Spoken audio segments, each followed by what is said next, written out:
É evidente, né, doutor, que tem muita gente doente que de fato precisa tomar remédio. Mas você acredita que também existe muita gente buscando remédio sem necessidade?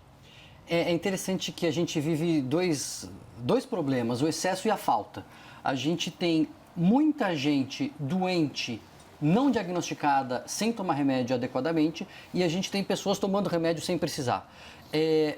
Provavelmente, o primeiro problema é maior e mais grave. É mais grave você ter alguém deprimido que não toma um antidepressivo, porque isso pode agravar, enfim, com todas as consequências, do que alguém que tenta tratar uma tristeza com um antidepressivo. Não vai dar certo, a pessoa vai parar, né? Então, tem problema nas duas pontas. O problema da falta é mais grave, mas o problema de a gente querer uma solução rápida, enfim, passa por todas as outras, os desdobramentos que a gente sabe, né? A pessoa não mudar estilo de vida, essas coisas. Karnal, isso de procurar uma solução imediata, será que significa que a pessoa está perdendo a confiança nela mesma? Eu tenho dificuldade, pela minha ignorância na área médica, mas tenho que fazer uma distinção que, em parte, o doutor já começou a fazer. Nós temos um país onde as pessoas passam meses para marcar uma consulta, meses para um exame, e quando o médico passa um remédio caro, não podem comprar. Então, falar de hipocondria no meio da nossa situação social parece um pouco irônico, mas sim, existe hipocondria, é a última peça do Molière, ele morreu interpretando o doente imaginário, que o Argan tinha tanto medo de ficar doente que queria casar a filha com um médico para ter atendimento na terceira idade, mas eu não creio que a confiança em si, por exemplo, impede uma infecção, que o pensamento positivo garante que você vai diminuir sua pressão. Existem doenças biológicas, psíquicas, e existem medicações eficazes para cada caso desse. Porém, nós temos casos de hipocondria com toda certeza. Agora tem um outro extremo, né, Gabi? A pessoa que está ali com todos os sintomas, todos os sinais, mas nem assim procura ajuda. Porque, de repente, pode entender isso como fraqueza, enfim. Tem um outro extremo que também a gente precisa falar. Todos os extremos são ruins. A gente bate muito nessa tecla aqui no Tonight de falar sobre equilíbrio. O doutor Daniel falou sobre isso. Então, ao mesmo tempo que a gente tem muita gente tomando remédio sem acompanhamento médico, a gente tem as pessoas que deixam de se medicar por preconceito mesmo, ou porque não procuram um médico. Falamos sobre isso em outras oportunidades, de como a gente, às vezes, se preocupa pouco com a saúde, embora não devesse. O Karnal falou sobre a questão da desigualdade. Mas o que eu acho importante a gente, enfim, falar aqui, já que a gente estava dizendo sobre o excesso, né, essa hipocondria, é que a medicação autônoma, sem a consulta do médico, principalmente nesse momento de pandemia, em que a gente teve tanta gente tomando remédio que não tinha nenhuma comprovação científica de eficácia para combater o coronavírus, é que todo medicamento tem um efeito colateral. Então, embora você tome o medicamento, o doutor Daniel falou, você está lá tomando, sem acompanhamento, ele não vai funcionar e depois você abandona. Mas dependendo do tipo de medicamento, você pode enfrentar consequências muito sérias. E por isso que a gente não pode ser irresponsável, por exemplo, de dizer, a gente não sabe ainda qual é o medicamento que cura isso, mas toma esse que talvez funcione. Não, pera. Porque toda substância que você coloca dentro do seu corpo, ela vai ter que ser metabolizada pelo seu organismo. E isso pode, enfim, ter impactos na sua saúde. Então, tomar um remédio que não tem indicação para o seu quadro, pode não só não ajudar a curar a sua doença, a doença que você já tem, mas te criar novos problemas. Estou correta? Não, sem dúvida. Tudo em medicina é uma questão de risco e benefício. Medicina não, né? Na vida. Tudo é risco e benefício. Então, você tem um risco de operar apendicite e tem o risco de não operar apendicite. A história mostra que é melhor correr o risco de operar do que de deixar a coisa evoluir por conta própria. Então, a mesma coisa, remédio vai ter um risco e vai ter um benefício. Se tem uma indicação precisa, o benefício tende a superar o risco.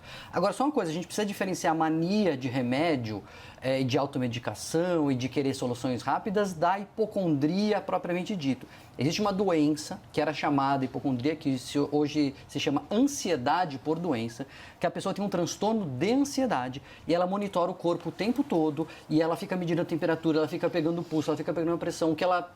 uma dor de garganta, ela acha que é câncer, enfim, é um transtorno de ansiedade e precisa ser tratado como um transtorno de ansiedade, né? Não é essa mania de se automedicar ou de querer soluções rápidas e mágicas, é realmente um transtorno de ansiedade. E como identificar que se transformou em algo mais sério e não só uma mania?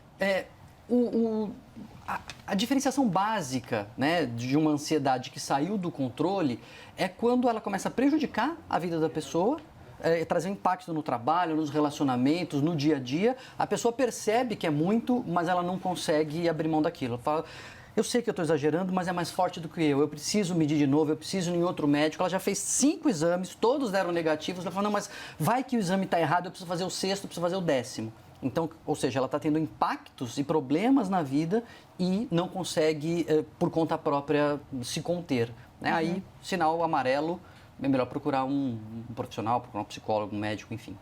Bom, vamos continuar então o nosso assunto aqui, começando com as nossas entrevistas. Olha só, a gente conversou com o neurocientista o Siddhartha Ribeiro, professor e vice-diretor do Instituto do Cérebro da Universidade Federal do Rio Grande do Norte. Ele é um crítico do excesso de medicalização. Vamos ouvir o que ele disse. A partir da década de 80, as pessoas começaram a ser convencidas de que precisam tomar remédios diariamente para manter a estabilidade do humor, para manter uma certa dose de felicidade ou de não infelicidade, para despertarem, para dormirem, para fazerem amor. Então houve uma medicalização excessiva da vida, das funções fisiológicas normais. Infelizmente, essa promessa não foi cumprida. Infelizmente, toda essa indústria de venda de remédios em grandes quantidades para que todo mundo se medique diariamente não tem produzido, não tem entregado aquilo que era o objetivo inicial. Então, por exemplo, o uso crônico de antidepressivos raramente leva, de fato, a um bem-estar. Muitas vezes, quase sempre, a pessoa tem que tomar mais remédios em doses mais altas e os remédios vão sendo combinados de uma maneira completamente empírica. Então, de fato, existe uma desproteção dos pacientes, existe uma desproteção do público nesse grande mercado, nessa grande indústria que produz tanto lucro. Bom, a gente vai analisar aqui todas as entrevistas. Ele fala ali sobre hoje as pessoas procurarem remédios, por exemplo, para manter a estabilidade do humor, manter uma certa dose de felicidade ou de não infelicidade, para despertar, para dormir, para fazer amor. Uma medicalização excessiva da vida, das funções fisiológicas normais. Então, esse excesso, doutora, a gente está falando de funções do nosso dia a dia. A pessoa precisa de remédio para dormir, precisa de remédio. Esse também é um sinal de alerta? Lógico que a gente sempre precisa diferenciar, como a gente vai fazer ao longo do programa inteiro, o que é doença do que não é doença. Tristeza não é doença. Você não dormir uma noite por preocupação não é doença. Agora, quando a tristeza não passa a ponto de você não conseguir brincar com seus filhos, você não conseguir entregar no trabalho, você não conseguir se relacionar com as pessoas, alguma coisa tem de errado. E aí é preciso tratar necessariamente com medicamento? Talvez não, mas talvez sim. E aí vai ser indicação de caso a caso.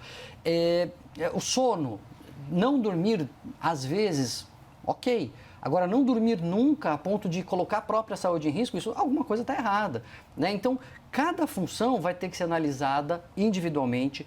Você querer medicalizar tudo é péssimo. Agora, você querer condenar qualquer iniciativa de tratamento também é péssimo. Nos extremos onde há conforto, porque nos extremos há conforto.